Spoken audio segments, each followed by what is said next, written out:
so that I don't think we're going to be troubled with too much leisure, but we've got leisure. And there are 3 responsibilities that we have to balance in our voluntary time for others. First of all, our family. Now let me begin by making a public confession. Do you know that one of the reasons why men's children so often go wrong is precisely at this point? That daddy is kept away from the family at the very times that other daddies can be with families, evenings and weekends, by this horrid thing called the church. And the word meeting becomes almost a swear word in the men's. Another meeting. I mention it because it can happen to other Christian families besides the ministers. And we need to remember a text in the New Testament which is quite shattering, which I've never dared to preach on, that says, "He that provides not for his own household is worse than an unbeliever." And that not only means providing money, it means providing time. There was a film star who divorced his wife and married again.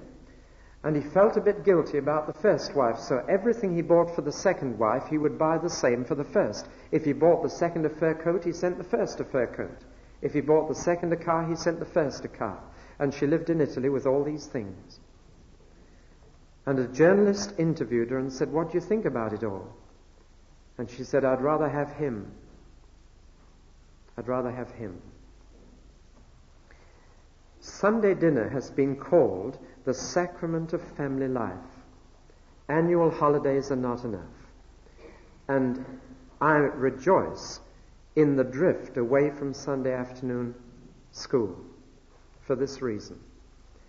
It's amazing to me that parents, when Sunday afternoon schools are closed and put into the morning, parents say, "We don't know what to do now on Sunday afternoon," as if Sunday has to be filled with official engagements. Have some family life on Sunday afternoon. Make that your Sunday time, if you can. Use Sunday for your family. Secondly, we have a duty to our society. And I believe that every Christian should seek to be in some kind of service to the community. People say, "Why doesn't the church do more?" I don't want the church opening marriage guidance bureaus and citizens advice bureaus. I'd much rather that individual Christians were in these things. That's where the salt of the earth can do most good. And rather than the church setting up service to the community, it is so much better if Christians will get into some kind of service to the community. And I rejoice that many of you do this, that you take Meals on Wheels, that you are on the telephone for the Samaritans, that you help in many ways. Every Christian should consider this responsibility to the community. And thirdly, the responsibility to the church, our voluntary time for others. Now let me say something which could be misunderstood, but I want to put it as nicely as I can. There are 2 endemic diseases in church life. One is meetingitis and the other is speakeritis. And when I say giving time to church, I don't mean attending an endless string of meetings and listening to an endless program of speakers. Somebody has said there is a vicious circle. You have a committee that spends time arranging a good series of meetings. Then you spend a lot of time trying to persuade the right speakers to come to the series of meetings you've arranged. Then you spend time trying to persuade someone to come to the meeting to hear the speaker that's been arranged by the committee. And so it goes on, a kind of vicious circle. I'm quite sure the early church had hardly any meetings with visiting speakers. Very few indeed. But when I say time for the church, what I mean is this: time for people. There are many meetings that never meet, if you know what I mean. You can come and sit in straight rows, you can face a speaker, you can listen to him, and you can nod at somebody else and come and spend an hour on church premises without meeting people, without becoming involved in their burdens and their joys. And the time for church that I understand is time for people, time for your fellow Christians, time to help them, time to get to know them. I don't know if I'm letting secrets out of bags, but I will tell you this, that one of the things we're planning for the new church, which I hope will really develop, is an area in the church which is not laid out in straight rows, which is large enough for us all to spread and to meet and to sit down in little circles and clumps around an occasional table, but just a place where we can meet, where people can give time to people. And we have a responsibility to our fellow Christians. There is a time for sitting in rows and listening. But when I put down the church here as time for others, I don't mean meetings, I mean people. 2 ladies joined my previous church together, and they then did something in the next 6 months that I have never known done before or since. Over the next 6 months, they personally visited every name on the church roll. And they said, we're not joining the minister or the building, we're joining the people. And we want to know what kind of people we've joined. I thought that was an amazing thing. They were giving some of their time to their fellow Christians in the church. And that really was a... Now finally, time for God. In a sense, time for myself and time for others is time for God. But it must never be made a substitute for direct time for God. First of all, public. What are we doing here?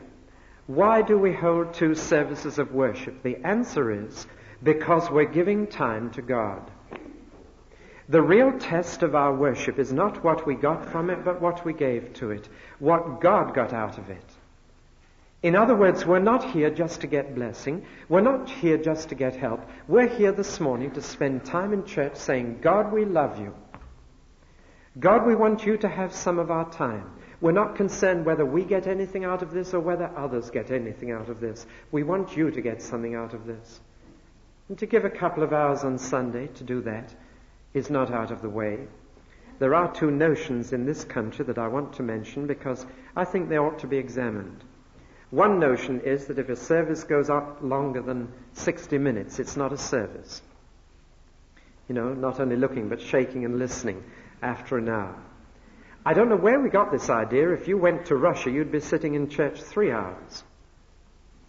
If you went to many parts of the world, you'd be sitting there 3 hours. But in Britain, we've got this idea, 1 hour flat is right for God. Could you not watch with me 1 hour, said Jesus to 3 tired disciples?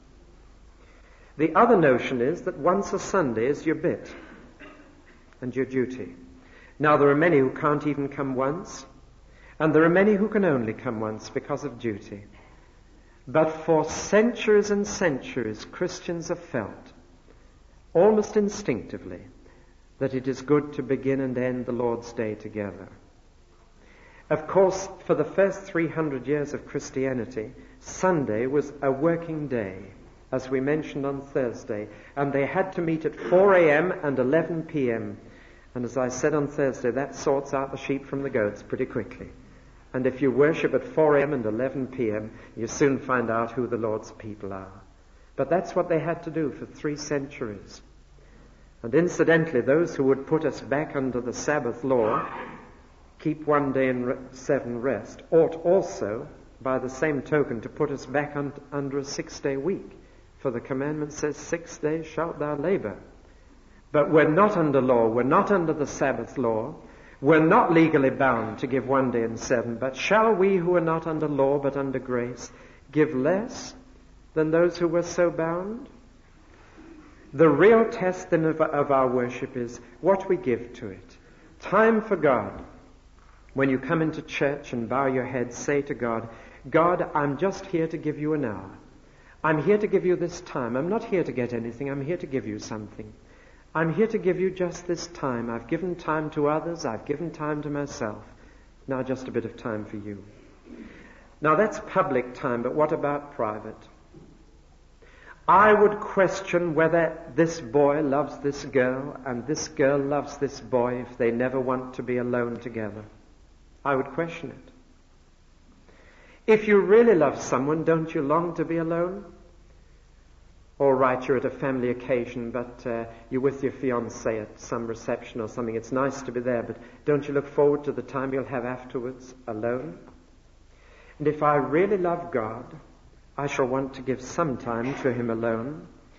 There was a dear saint who spent hours and hours, a lady, she spent hours and hours in private meditation. And somebody asked her, how do you pray that long? What do you think of to say? And she said, I don't say anything. Well, what do you do? She said, I look at him and he looks at me. She'd learned something. She'd learned to love. And she wanted time alone. It will involve praying.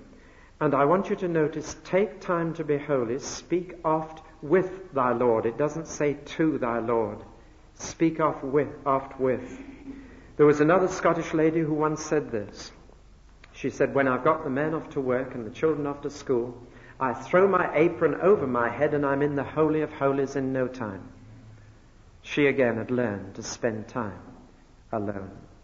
It will involve reading. Now, of making books there is no end. Nevertheless, reading is one of the greatest blessings that a Christian can have. That's why we've got a bookstall in the church. Read a biography of a great Christian. Read a book about the Christians behind the Iron Curtain. Read a book about the Bible. Read a book about prayer. Read a book about the world. But read. A Christian who reads will find time alone with God very precious. And, of course, reading the Bible. May I urge you to get beyond the stage of nibbling at a few verses. Or in addition to that, may I ask you again to consider sitting down and just reading the Bible until you feel like stopping. Have you ever done that? Choose a book and just read it, if necessary, right through it. It would only take you half an hour to read Mark's Gospel, but just sit down and read it. Treat the Bible as you'd treat a novel. You'd want to get through to the end to see how it all finished up, but read it. Read whole chapters. Read 3 or 4 chapters. It's a great blessing. It's time for God alone, because as you do this, he speaks. And what about thinking? I was once preaching in Yorkshire, and after the morning service, a dear little old lady came up to me and she said, I'm looking after you for the day. So I said, fine, and walked with her down the lane to a little cottage where she lived alone. And then she said to me this, she took my coat and hung it up, and then she opened the front door and put me into the parlour, which was clearly never used except for the visiting preacher. So I went in and sat down. And then she said, now, dinner will be in about an hour. But she said, I'm quite sure you'll be happy with your own thoughts until then. And she went out and shut the door, just like that. No books to look at, nothing to read, nothing, just me and my thoughts. Do you know, I enjoyed that hour. It's a rare thing to do this, just to be shut in a room and said, now there you are, you and your thoughts. It's a lost art. The art of meditating. Sometimes I sit and things. But I'm afraid we've learned how to just sit and to view. But just to sit and think. Time for God alone. Just to think about him, about yourself, the world. It does a great deal of good. Do you know the text, be still and know that I am God? Do you know how it should be translated literally? Have leisure and know that I am God. Just sit down. Well, what's left over after A, B, and C? Time for self, time for others, time for God. What I'm trying to say is this. What do I want you to do with this blue sheet this morning? I don't want you to go home and work out every hour, minute, and second that you spend under each of these. I want you to ask 2 simple questions. Is there anything on this list that I'm spending too much time on? And secondly, is there anything on this list that I'm spending too little time on? Then God help me during this Lent to examine what's gone wrong and to put it right and to become a better Christian. 2 final thoughts, gathering up the fragments that remain. If ever you want anything doing, go to the busiest man and he'll do it. It applies in church life, doesn't it? How is it that some people can pack so much in? I've discovered that they have learned to gather up the fragments that remain, to fill an odd moment with something worthwhile, to carry a book in their pockets so that when they've got a few minutes they can do a bit of reading, so that they don't just sit and stare out of the window on the train, but use it. And I've noticed that it's those who learn to gather up the fragments. As with your money, look after the pence and the pounds look after themselves. So with your time, look after your minutes and the days will look after themselves. And the saints who've packed an awful lot into their life are those who've gathered up the fragments that remain and found they had 12 baskets full. And the other thing is to number our days. That doesn't mean write them off on the calendar. It means to count your birthdays. Now, I had a birthday this week, and this has perhaps induced this subject for this morning. I don't know. Do you know what I did this morning? You'll say he's going morbid and he'll need help soon, but I spent 20 minutes in a cemetery. People would say that's morbid. I don't. I would say it's serious. And time is serious, and numbering your days is serious. But I just felt an impulse to do that. I've not done it before. I felt that the Lord would have me do it this morning.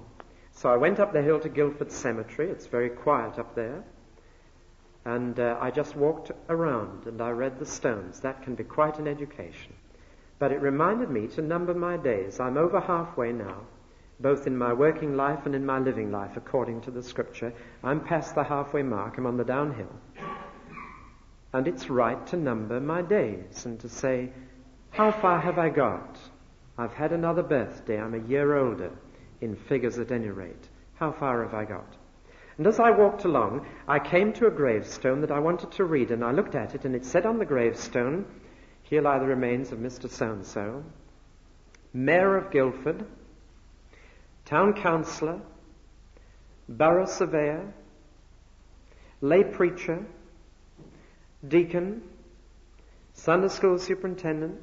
So it went on. You probably know the man. There was a man who'd numbered his days. There was a man who'd packed his days full. There was a man who will hear God say, well done, thou good and faithful servant. And below were his whole family.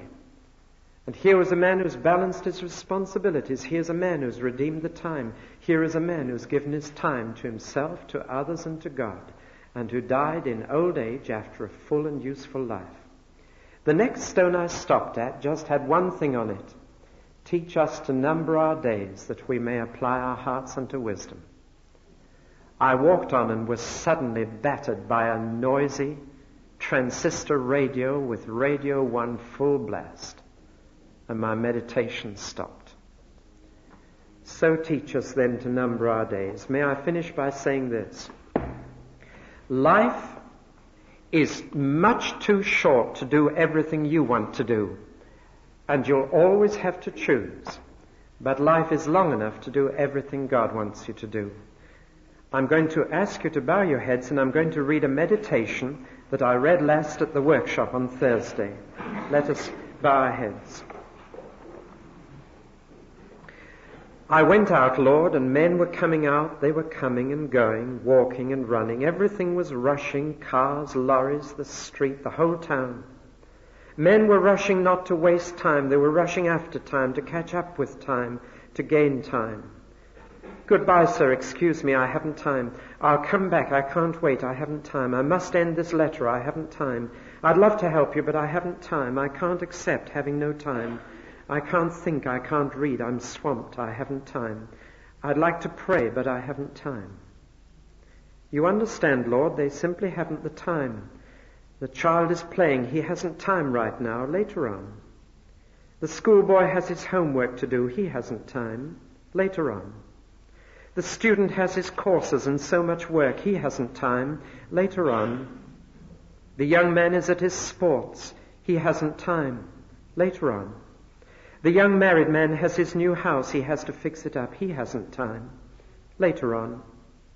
The grandparents have their grandchildren. They haven't time. Later on. They are ill. They have their treatments. They haven't time. Later on.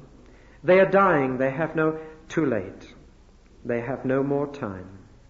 And so all men run after time, Lord. They pass through life running, hurried, jostled, overburdened, frantic, and they never get there. They haven't time. In spite of all their efforts, they're still short of time, of a great deal of time. Lord, you must have made a mistake in your calculations. There is a big mistake somewhere. The hours are too short. The days are too short. Our lives are too short. You who are beyond time, Lord, you smile to see us fighting it. And you know what you are doing. You make no mistakes in your distribution of time to men. You give each one time to do what you want him to do. But we must not lose time. We must not waste time, we must not kill time, for time is a gift that you give us, but a perishable gift, a gift that does not keep. Lord, I have time. I have plenty of time, all the time that you give me, the years of my life, the days of my years, the hours of my days. They are all mine, mine to fill quietly, calmly, but to fill completely up to the brim, to offer them to you, that of their insipid water you may make a rich wine, such as you made at Cana of Galilee. I am not asking you this morning, Lord, for time to do this and then that, but for your grace to do conscientiously, in the time that you give me, what you want me to do. Amen.